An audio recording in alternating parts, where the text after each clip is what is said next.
জুলাই অভ্যুত্থান রক্ষা ও গণভোটের রায় অনুযায়ী সংস্কারের দাবিতে আমরণ অনশনে বসা ৩ শিক্ষার্থী জুলাই শহীদ পরিবারের সদস্যদের অনুরোধে প্রায় ৭২ ঘণ্টা পর অনশন ভেঙেছেন। পরে তাদের চিকিৎসার জন্য ঢাকা মেডিকেল কলেজ হাসপাতালে নেওয়া হয়। আজ শনিবার বেলা ৩টায় শহীদ ফারহান ফায়াজ, শহীদ সাইদুল ইসলাম, শহীদ জাবের ও শহীদ সৈকতের বাবা এবং জুলাই শহীদ পরিবারের অন্য সদস্যরা ডাবের পানি খাইয়ে ৩ শিক্ষার্থীর অনশন ভাঙান। এ সময় তারা গণভোটের রায় অনুযায়ী সংস্কার বাস্তবায়নের দাবিতে বৃহত্তর আন্দোলন গড়ে তোলার আশ্বাস দেন। অনশনকারী শিক্ষার্থীরা হলেন ঢাকা বিশ্ববিদ্যালয়ের আন্তর্জাতিক সম্পর্ক বিভাগের ২০২৩-২৪ শিক্ষাবর্ষের মোহাম্মদ সাদিক মনোয়ার, সমাজবিজ্ঞান বিভাগের ২০২৪-২৫ শিক্ষাবর্ষের সাকিবুর রহমান এবং নর্থ সাউথ বিশ্ববিদ্যালয়ের মিডিয়া কমিউনিকেশন অ্যান্ড জার্নালিজম বিভাগের শিক্ষার্থী শেখ মুস্তাফিজ।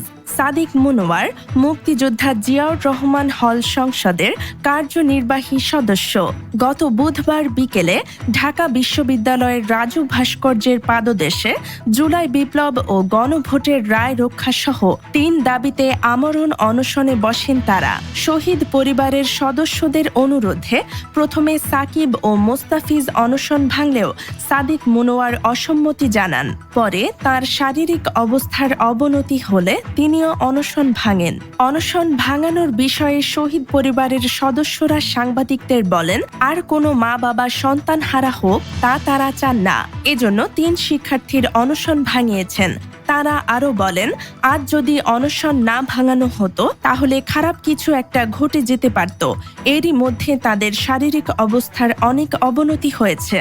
গত কয়েকদিনে অনশনকারীদের সঙ্গে সংহতি জানাতে রাজু ভাস্কর্যে আসেন জুলাইয়ের শহীদ পরিবারের সদস্য ও বিভিন্ন রাজনৈতিক দলের নেতারা।